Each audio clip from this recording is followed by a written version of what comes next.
नमस्कार, आप देख रहे हैं आज तक। आपके साथ मैं हूं सईद अंसारी।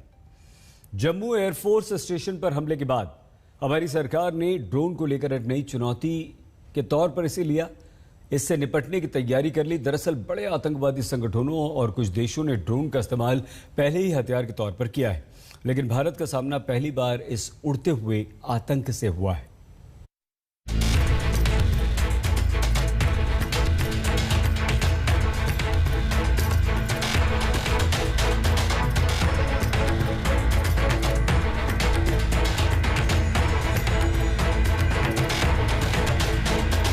क्या भारत के खिलाफ आतंकियों ने ड्रोन युद्ध छेड़ दिया है?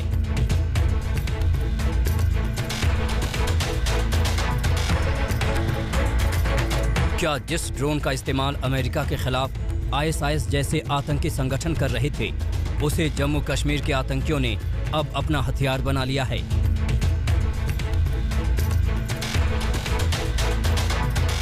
ये सवाल इस वजह से उठ रहे हैं क्योंकि पहली बार जम्मू में अंतर्राष्ट्रीय सीमा से महज 14 किलोमीटर दूर एयरफोर्स स्टेशन पर ड्रोन के जरिए 2 धमाके किए गए। यही नहीं, उसके बाद से लगातार जम्मू के आसमान में सुरक्षा बलों के कैंप पर ड्रोन उड़ते नजर आ रहे हैं।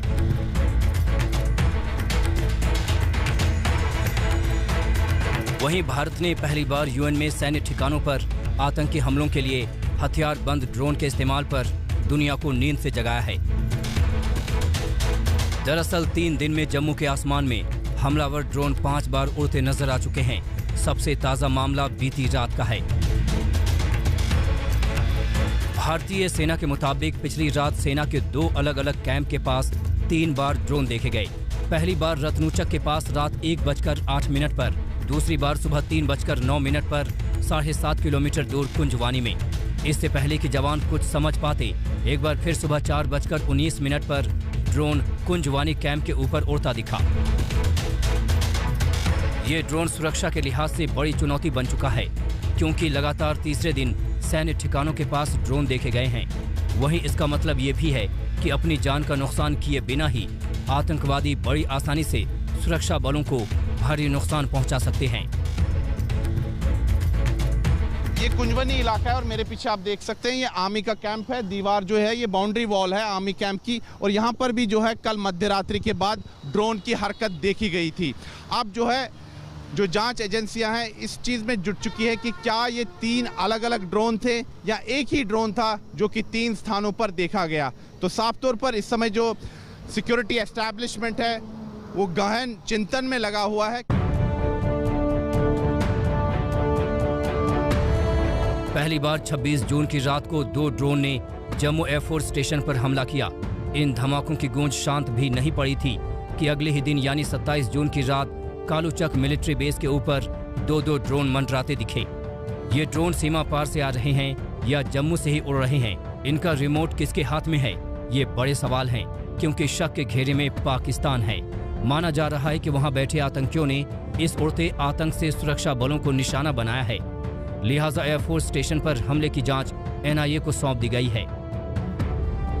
यही इंक्वायरी NIA को हैंड ओवर करना ये बहुत अच्छी चीज है। NIA बहुत अच्छी तरह से तफ्तीश कर पाएगी इसके ऊपर और तुरंत हमको जल्द से जल्द उसका जवाब मिलेगा। लेकिन हमारे सिक्योरिटी फोर्सेस का दायित्व और बढ़ जाता है कि इस प्रकार की कोई भी ड्रोन अटैक का उन्होंने मुंहतोड़ जवाब देना चाहिए, और पाकिस्तान को मुंहतोड़ जवाब देने की अब बारी आ गई है। 26 जून को जम्मू के एयरफोर्स स्टेशन पर ड्रोन से हमले के बाद लगातार उड़ते ड्रोन ने चिंता बढ़ा दी है। रक्षा मंत्री राजनाथ सिंह उस वक्त लेह में थे और वहां से जम्मू की घटना पर उनकी नजर थी। दिल्ली लौटते ही एयरफोर्स और आर्मी के बड़े अधिकारियों ने उन्हें इस हमले की पूरी जानकारी दी। दुनिया में ड्रोन की तकनीक में इजराइल के अलावा चीन और टर्की जैसे देश काफी आगे हैं। इजराइल से तो पाकिस्तान को ड्रोन मिलने से रहे, लेकिन चीन और टर्की जैसे देश खुलेआम पाकिस्तान को ड्रोन की सप्लाई कर रहे हैं। अब तक की जांच में ड्रोन हमले के पीछे लश्कर की भूमिका पर शक है। जम्मू कश्मीर के DGP दिलबाग सिंह के मुताबिक लश्कर की भूमिका पर संदेह है। ऐसा बताया जा रहा है कि शायद लश्कर का जो है हाथ इस हमले के पीछे हो, लेकिन ये मामला काफ़ी ज़्यादा गंभीर है, इसीलिए केंद्र सरकार भी जो है इस पर बैठकें कर रही है और गृह मंत्रालय ने अब NIA को कहा है कि वो जांच का जिम्मा जो है अपने हाथ में ले ले। वहीं सूत्रों की माने तो हमले में छोटे ड्रोन का इस्तेमाल किया गया ताकि वो रडार में पकड़े न जा सकें। वहीं एयरफोर्स स्टेशन पर बम गिराने के बाद ड्रोन वापस बुला लिए गए क्योंकि मौके से उनके टुकड़े बरामद नहीं किए गए हैं। ये दावे चिंता बढ़ाने वाले हैं और पूरी जांच से ही ये साफ होगा कि उड़ते आतंक का खतरा कितना बड़ा है और उससे कैसे निपटा जाएगा। दिल्ली में मंजीत नेगी और कमलजीत संधू के साथ सुनील जी भट्ट, जम्मू आज तक।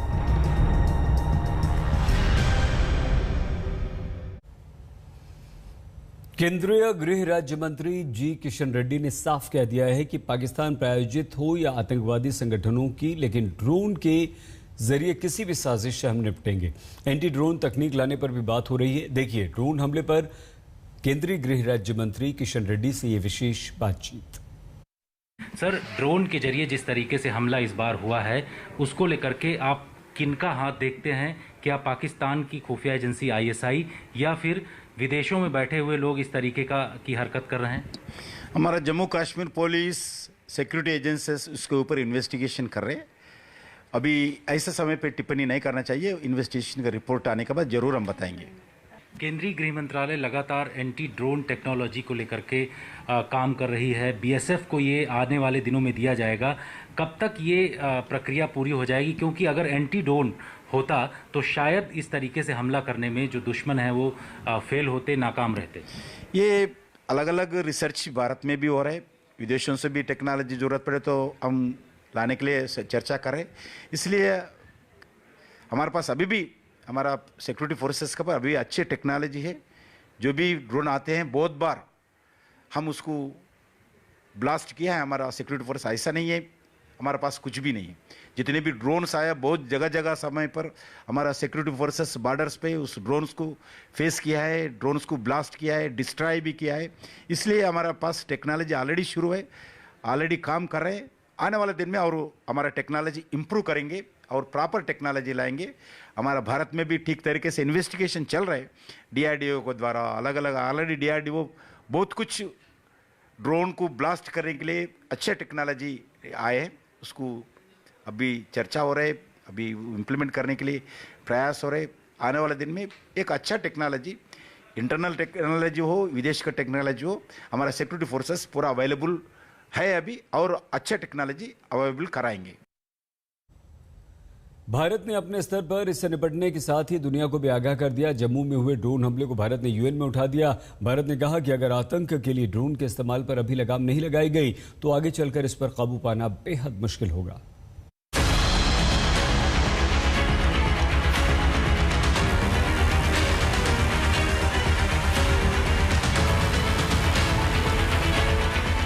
जम्मू एयरफोर्स स्टेशन पर हुआ ड्रोन हमला अब देश का मुद्दा नहीं रह गया है।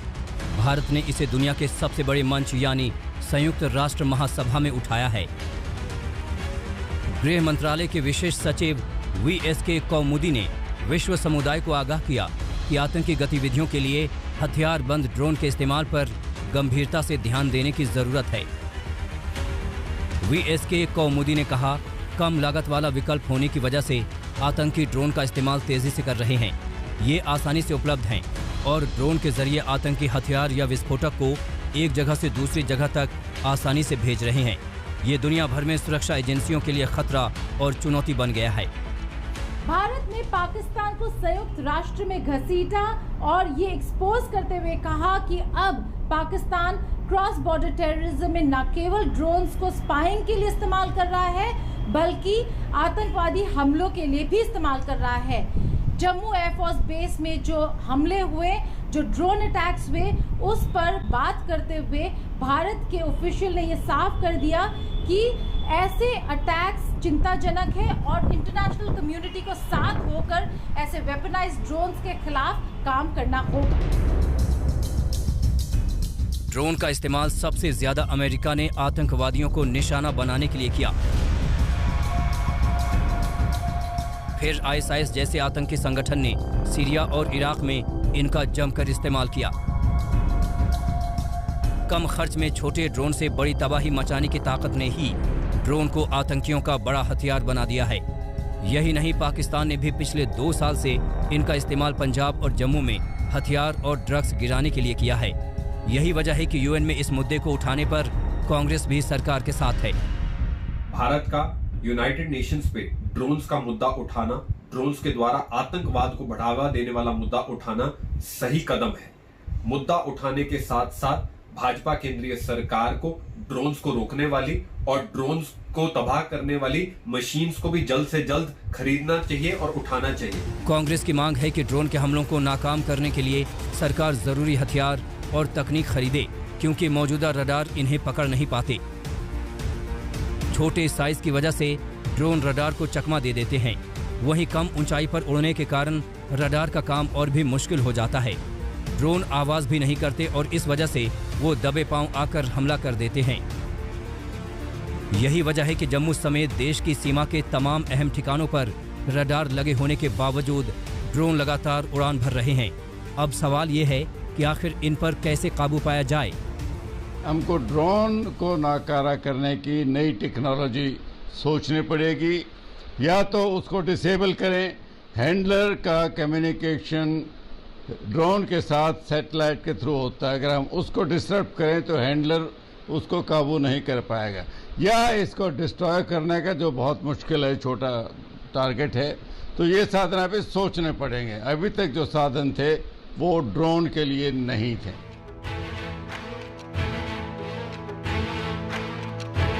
जम्मू ही नहीं, श्रीनगर में भी ड्रोन को लेकर हाई अलर्ट है। कश्मीर के आईजी विजय कुमार के मुताबिक सुरक्षा बल ड्रोन हमलों को नाकाम करने की क्षमता रखते हैं। 15 कोर में जोशी 15 कोर कमांड साहब ने मीटिंग ली, मैंने अटेंड किया। फर्दर उसको स्ट्रेंथन हम लोग कर रहे हैं। जितने वाइटल स्टेशन है इसको भी, प्लस एलसी पर भी।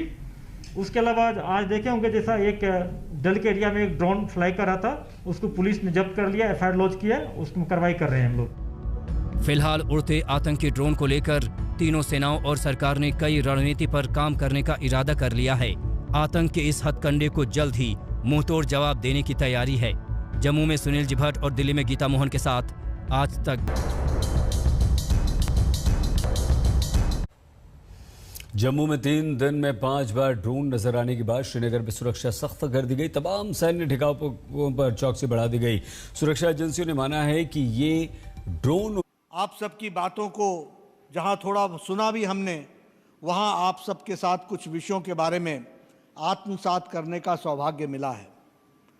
जब मैं पश्चिम बंगाल की बात करता हूं तो आध्यात्मिक दृष्टि से दक्षिणेश्वर काली मंदिर को नमन करता हूं, और वहीं हमारे जो आध्यात्मिक दृष्टि से जिनको हम सब लोग जानते हैं, सम्मानीय संत रामकृष्ण परमहंस जी को, उनको भी मैं नमन करता हूं। जब मैं संस्कृति की बात बंगाल की करूं तो चैतन्य महाप्रभु और स्वामी विवेकानंद को जहां हम याद करते हैं, वहीं मैं उनको नमन भी करता हूं। जहां हम साहित्य की बात करें तो गुरुदेव रविंद्रनाथ टैगोर और बंकिम चंद्र चटर्जी जी को भी हम सब लोग याद करते हैं। अगर हम आज़ादी की लड़ाई की बात करें तो सुभाष चंद्र बोस जी को और हमारे श्री अरबिंदो जी को, इनको भी हम नमन करते हैं। और जब हम वन नेशन वन कॉन्स्टिट्यूशन की बात करें तो बंगाल के महान सपूत डॉक्टर श्यामा प्रसाद मुखर्जी जी को भी हम नमन करते हैं। इसको हमको ध्यान में रखना चाहिए। मित्रों, हम सब जानते हैं, पूर्व स्वास्थ्य मंत्री होने के नाते जब हम नेशनल डॉक्टर्स डे मनाते हैं तो हम बिधान चंद्र रॉय को भी याद करते हैं, जो बंगाल के सपूत थे और जिन्होंने न ही सिर्फ राजनेता के नाम पर बल्कि चिकित्सा जगत में भी दुनिया में अपना नाम बनाया, और डॉक्टर्स डे के रूप में डॉक्टर बिधान चंद्र रॉय डे मनाया जाता है। मित्रों, अभी अभी चुनाव संपन्न हुए हैं और बंगाल ने भारतीय जनता पार्टी और कमल के निशान को खिलाने में एक बहुत छोटी अवधि में एक लंबी यात्रा की है। In a very short span of time BJP has covered in West Bengal a long distance. और ये सिर्फ मैं कहने के लिए नहीं कह रहा हूं। आप याद करिए 2014 को जब हम 2 लोकसभा के चुनाव जीत करके आए थे, बाबुल सुप्रियो और सुरजीत सिंह SS अहलुवालिया जी, 2 सीट्स, और हमें 18% वोट मिले थे उस समय 2014 में। 2016 के विधानसभा के चुनाव में भारतीय जनता पार्टी को विधानसभा में सिर्फ 3 सीटें मिली थी और हमारा वोट एवरेज 10.16% था।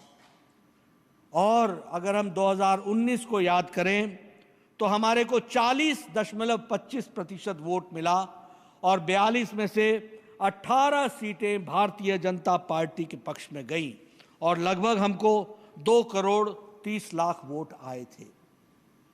और जब हम विधानसभा के चुनाव की बात करें तो हमारा वोट प्रतिशत 38.1% रहा और 2,27,00,000 वोट भारतीय जनता पार्टी को आए और 3 से छलांग लगाकर हम 77 पर जाकर के पहुंचे। 77 सीट्स भारतीय जनता पार्टी ने जीती। इसको हमको ध्यान में रखना चाहिए। एक लंबी छलांग भारतीय जनता पार्टी ने लगाई है। और तो और कोई मैदान में नहीं रह गया, सामने टीएमसी और लड़ने वाली भारतीय जनता पार्टी। 3 दशक तक रहने वाली सीपीएम समाप्त हो गई, 2.5 दशक तक रहने वाली कांग्रेस पार्टी समाप्त हो गई और सिर्फ भारतीय जनता पार्टी ही विपक्ष के रूप में बनकर के आई है। मैं मानता हूं कि ये लड़ाई लंबी है, लेकिन अगर इतने छोटे काल में इतनी लंबी लड़ाई हमने लड़ी है तो अगले 5 साल में मुझे पूरा विश्वास है कि भारतीय जनता पार्टी इस लड़ाई को लड़ने में एक लंबी छलांग लगा करके अगली बार यह सरकार में बैठी हुई पार्टी बनेगी। इस बात को हमको ध्यान में रखना चाहिए। और फिर मैं कह रहा हूं, कहने के लिए नहीं कह रहा हूं, यह अतिशयोक्ति नहीं है, इसको हम पूरा करेंगे। मित्रों, हम सब जानते हैं कि टीएमसी ने ना अपनी विजय मनाई और विजय मनाने से पहले ही विध्वंस की राजनीति शुरू कर दी। जिस तरीके से उन्होंने पॉलिटिकल वायलेंस किया वो हम सबको मालूम है। चुनाव केरला में भी हुए थे, चुनाव पुडुचेरी में भी हुए, चुनाव तमिलनाडु में भी हुए, चुनाव आपके प्रदेश के पड़ोस में असम में भी हुए। कहीं भी चुनाव के बाद वायलेंस नहीं हुआ। क्यों? क्योंकि वहां टीएमसी नहीं थी। लेकिन जहां टीएमसी थी वहां चुनाव में वायलेंस हुआ और आप सबको मालूम है। मैं आपके सामने कुछ आंकड़े रखना चाहता हूं। हमारे यहां लगभग 1298 पार्टी के कार्यकर्ताओं पर जिस पर एफआईआर लॉन्च हुई है, ऐसे हमारे यहां अटैक हुआ है। लगभग 1399 प्रॉपर्टीज को डिस्ट्रॉय किया गया है, उनकी संपत्तियां उजाड़ी गई हैं। 676 इंसिडेंट लूटिंग की हुई है, लूट मचाई है और लगभग 108 परिवारों को थ्रेट की धमकी दी गई है। यह हम सब लोग जानते हैं। कमीशन ने कंप्लेंट जो दर्ज की है उनमें 2067 केसेस उसमें दर्ज हुए हैं कमीशन के अंदर। ह्यूमन राइट्स कमीशन में 254 केस दर्ज हुए, एससी कमीशन में 1769 केस दर्ज हुए, एसटी कमीशन में 25 केसेस दर्ज हुए हैं, वुमेन कमीशन में 19 केसेस दर्ज हुए हैं और 5,650 case FIR general police complaint में उसको दर्ज हुआ है। यह हम सब लोगों के ध्यान में है। पश्चिम बंगाल बीजेपी कार्य समिति को संबोधित कर रहे हैं बीजेपी अध्यक्ष जेपी नड्डा और उन्होंने जिस तरह से बीजेपी ने पश्चिम बंगाल में अपने पैर जमाए हैं और आगे बढ़ रही है उसे लेकर कार्यकर्ताओं की तारीफ की। बहुत छोटा सा ब्रेक, आप देखते रहिए आज तक।